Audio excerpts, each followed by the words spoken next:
네, 스타니파타라는 경전에 출가경이라는 가르침이 있어요. 예, 스타니파타라는 경전 안에 있는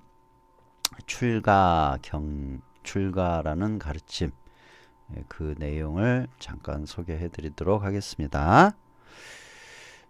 눈이 있는 사람은 어째서 출가를 했는지, 그는 무엇을 생각한 끝에 출가를 선택했는지, 그의 출가에 대해서 나는 이야기하리라.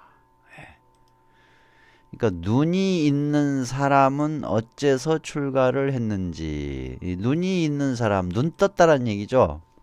뭔가의 문제의식을 갖게 됐다라는 얘기기도 해요. 그래서 왜 출가를 했는지 그 내용을 이제 말씀해 주시는 그런 내용이죠. 예. 집에서 사는 생활은 비좁고 번거로우며 먼지가 쌓인다. 그러나 출가는 널찍한 들판이며 번거로움이 없다고 생각해 출가한 것이다. 그러니까 집에서 사는 생활은 비좁고 번거로우며 먼지가 쌓인다. 그러나 출가는 널찍한 들판이며 번거로움이 없다고 생각해 출가를 한 것이다. 그렇게 얘기를 하시네요. 그 다음에 출가한 다음에는 몸으로 짓는 나쁜 행위를 멈추었다. 말로 짓는 악행도 버리고 아주 깨끗한 생활을 하였다. 야, 이 부분요. 자, 한번 봅시다. 출가한 다음에는 몸으로 짓는 나쁜 행위를 멈추었다. 그러니까 아무래도 그 세속에서 살려다 보면 어쩔 수 없이 몸으로 짓는 나쁜 행위를 해야만 하는 그런 경우가 굉장히 많습니다. 진짜 굉장히 많아요. 또 세속에서 살려다 보면 어쩔 수 없이 말로 짓는 악행, 특히 거짓말. 특히 거짓말을 안 할래야 안 할 수 없는, 어쩔 수 없이 해야 하는 그런 경우가 굉장히 많아요. 직장 생활 내에서도 그렇고 사회생활의 어떤 관계에서도 그렇고, 아무튼 세속에서 살려다 보면 몸으로 나쁜 짓을 안 할래야 안 할 수 없는 상황에 처하기도 하고, 또 말로 짓는 악행을 안 할래야 안 할 수 없는, 어쩔 수 없이 해야 하는 상황이 생길 수밖에 없는 그런 상황에 처하게 된다 이거예요. 그래서 항상 내 마음은 굴뚝 같아요. 깨끗한 생활, 선업생활을 하고자 하는 마음은 굴뚝 같은데, 실제 사회생활에서는 어쩔 수 없이 몸으로도 나쁜 행위를 해야 할 상황이 생길 수도 있고, 또 말로도 악행을 저지를 수 있는 상황이 생길 수도 있고, 그러다 보면 자기도 모르게 생각으로도 악업을 지을 수밖에 없는 그런 상황이 많죠.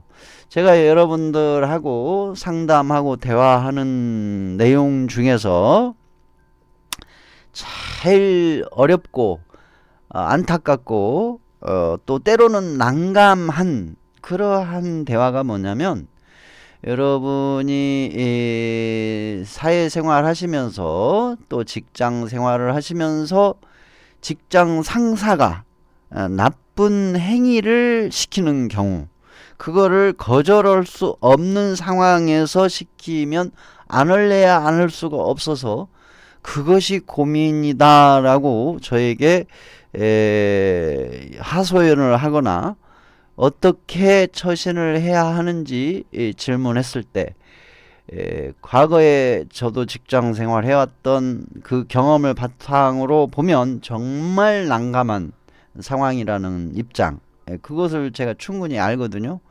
그래서 사회생활을 하다 보면 말로도 거짓말을 하고 또 뉴스를 봐도 위의 지시 체계에 의해서 밑에에서 업무를 보는 사람들이 정말 실제로 나쁜 행위를 할 수밖에 없는 경우도 보이고 또 어쩔 수 없이 가족을 먹여 살려야 하고 생활을 해야 되기 때문에 그 거짓말도 서슴지 않고 할 수밖에 없는 정말 그러한 모습들을 많이 볼 수가 있죠. 그러한 내용을 아주 간추려진 내용으로 말씀을 지금 하시는 거네요.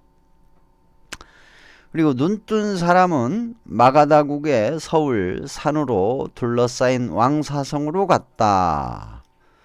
수려한 모습을 가지는 그는 탁발하기 위해 그곳으로 간 것이다. 그러니까 부처님의 모습을 얘기한 내용인 것 같기도 해요. 그쵸? 마가다 왕 빈비사라를 만나는 걸 보니까 마가다 왕 빈비사라는 높은 다락 위에서 그를 보았다. 수려한 모습을 가진 그를 보고 신하들에게 말했다. 그대들은 저 사람을 보아라. 아름답고 건장하고 깨끗할 뿐 아니라 당당하게 앞만을 본다. 그는 눈을 아래로 두고 정신을 모으고 있다.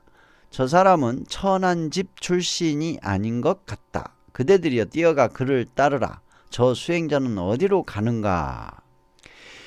왕의 신하들은 그의 뒤를 따라갔다. 저 수행자는 어디로 가는 것일까? 그는 어디에 사는 것일까? 하면서 그는 모든 감각을 억제하고 잘 다스리고 바르게 깨닫고 조심하면서 집집마다 음식을 빌어 잠깐 동안의 바리떼를 채웠다. 거룩한 분은 탁발을 끝내고 그 도시 밖으로 나와 판다바 산으로 향했다. 아마 그는 그곳에 살고 있는 모양이다. 곧다마가 부처님이죠. 자기의 처소에 가까이 이른 것을 보자 왕의 신하들은 그에게로 가까이 갔다. 그리고 한 신하는 왕궁으로 돌아가 왕에게 사례었다. 대왕이시여, 그 수행자는 판다바 산 앞쪽에 있는 굴 속에 호랑이나 황소처럼 그렇게 사자처럼 앉아 있습니다. 신하의 말을 듣자 빈비사라 왕은 화려한 수레를 타고 판다바 산으로 길을 재촉했다. 왕은 수레로 갈 수 있는 곳까지 달려간 뒤 수레에서 내려 걸어 올라가 그 곁에 앉았다.